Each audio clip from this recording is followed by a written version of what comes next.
if you look at my community posts, you may have seen one yesterday where I was talking about how YouTube just absolutely out of nowhere decided to remove my video that I uploaded 3 months ago on YouTube DL. Now, I'm not here to complain that, YouTube shouldn't be allowed to take down this video, blah, blah, blah, blah, like a lot of other YouTubers do. I don't really care about the fact this video was taken down. I have so many other videos, and if you want to go watch the video, it still exists on other platforms like Odysee and BitChute, and I think it's actually over on some other platforms as well, maybe on like Facebook and Dailymotion, but that's not what I want to talk about today. My problem with how they handle community strikes is there is basically no communication. Now, I know a lot of people have talked about this before, but this is the first time it's happened to me, so I'm just going to complain about it. Just in case you don't know how things like this are handled, I'm going to show you every piece of communication I received from YouTube, and I'm going to explain why it is completely inadequate. Here is the first piece of communication I received. Hi Brodie Robertson, our team have reviewed your content and unfortunately we think it violates our harmful and dangerous policy. We've removed the following content from YouTube and then a link to the video on my YouTube Studio. Then we have basically just some nonsense about how YouTube is a safe place for people and things like that. Then it says, okay, how does your content violate the policy? Now, you would expect this to say link to maybe a timestamp, maybe link to something actually in the video. Let's see what this actually takes us to. So let's go to this link, and as we're going to see, give that a second to load, it takes us to the YouTube help page. Not to where in the video there's a problem, nothing like that. It just explains, okay, here are the things that could possibly be wrong with your video. Alright, maybe it's just they don't want to share that information in the email, and it's going to be present inside of the YouTube Studio. Back to the email for just a moment, they say, okay, so because this is the first time you received a strike, it's going to be a warning, and if you receive another strike, okay, then it will actually be a proper strike, and what will actually happen when you do receive a strike. I don't have anything to complain about with that point. That's perfectly fine. This is what I was presented with on my YouTube Studio. Obviously, before it didn't say appeal rejected, it just said you can submit an appeal. And when you actually clicked on that button, what it would show you is what the policy you broke was. So in this case, the harmful or dangerous content, and then the definition of harmful or dangerous content. It didn't actually show you what in your video could have possibly been the problem. It just says, here's the definition, work it out for yourself. So is it something I said? Is it my presentation style? Was it the thumbnail? Was it the program I was looking at? I have no idea. I get that the initial warning probably came from a bot, even though they say, oh, our team did look at it. You don't obviously look at every single video. There's thousands of hours of video uploaded to YouTube every single minute. Obviously, the initial flag was done by a bot. But I would have expected after maybe there was a human reviewer who looked at it when I submitted my appeal, that maybe after that point it would say, okay, here's actually what's wrong with the video, but it didn't say that. So on my YouTube Studio, there is nothing about that. Basically, all we have here is, our review confirmed this content violates YouTube's community guidelines. No further appeal is possible. It says, here's a link to the harmful, dangerous content, and this takes us back to the YouTube support page we had earlier. What about the final email? Maybe the final email I received actually had something of value. And here is that final email in question. Hi Brodie Robertson, we have reviewed your appeal for the following content, and then a link back to the video I mentioned earlier. We reviewed your content carefully and have confirmed that it violates our harmful and dangerous policy. We know this is probably disappointing news, but it's our job to make sure that YouTube is a safe place for all. And then basically what's actually going to happen to the channel. In my case, it was just a warning, so nothing really actually happens.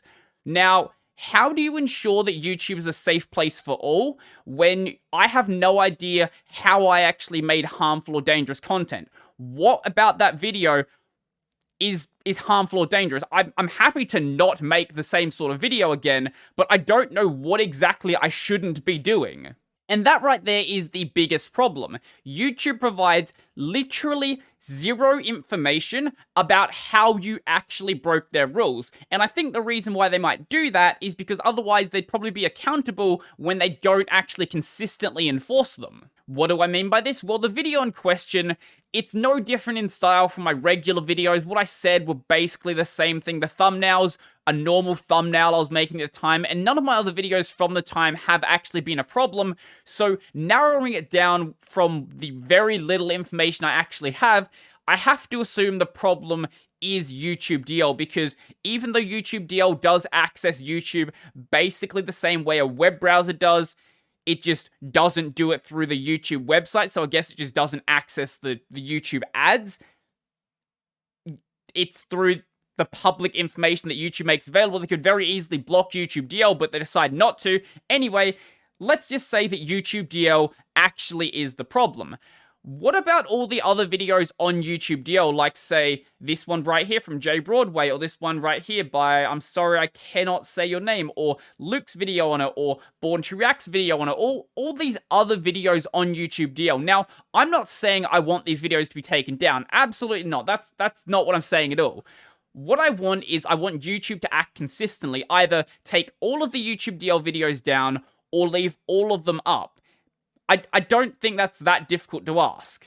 Honestly, at this point, I think YouTube is just way too big to have these arbitrary restrictive rules, because there's no way for them to practically enforce them, and they should very much simplify what they're actually doing so that, I guess, people sort of understand where they actually stand with YouTube.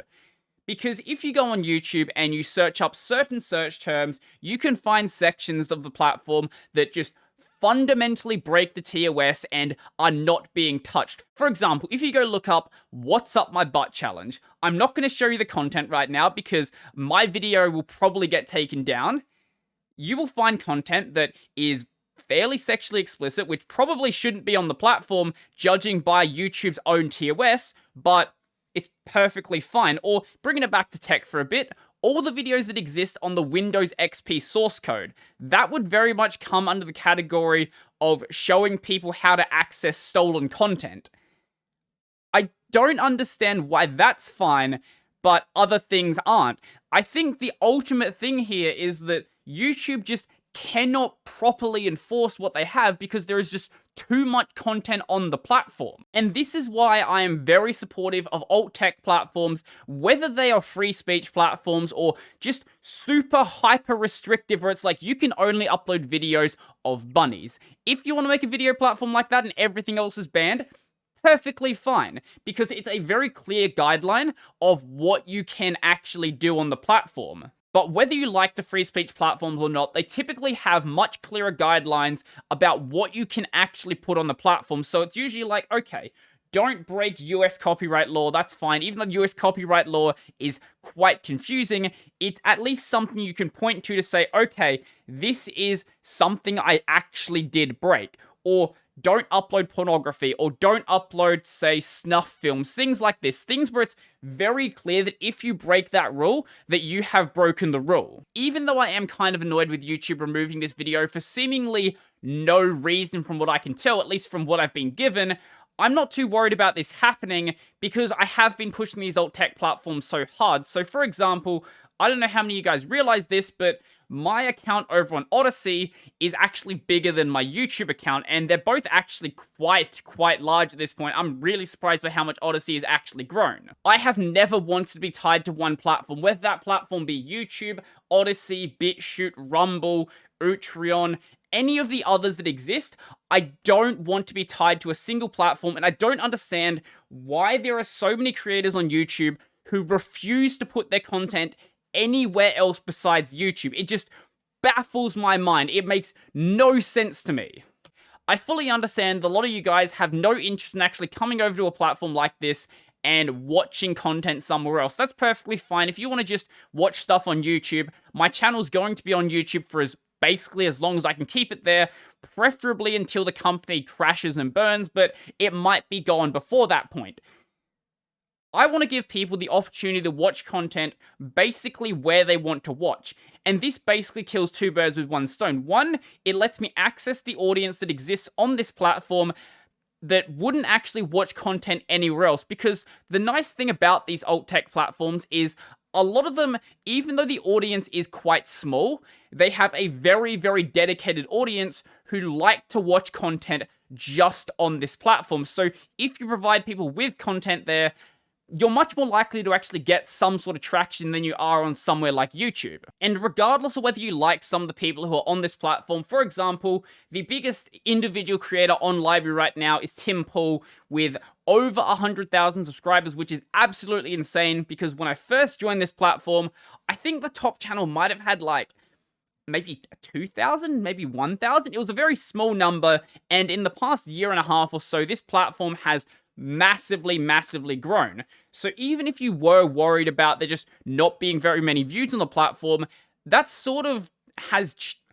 problem has sort of very much been alleviated at this point. Obviously, there's no multiple million sub channels like YouTube has right now, but most people don't have channels that big. Most people on YouTube who have channels maybe have like a couple hundred, maybe a couple thousand subs, and building an audience like that on somewhere like Odysee very much can be done at this point. And the other nice thing you get from being on a secondary platform, whether that platform be Odysee like I am, or BitChute, or even Facebook and Dailymotion, is you have a backup of your content. So if YouTube ever decides that they're just going to delete your channel, if you're only on YouTube, you're going to lose your entire video history unless you have all of your videos backed up on your own system, which most people don't really do. I definitely don't do that myself.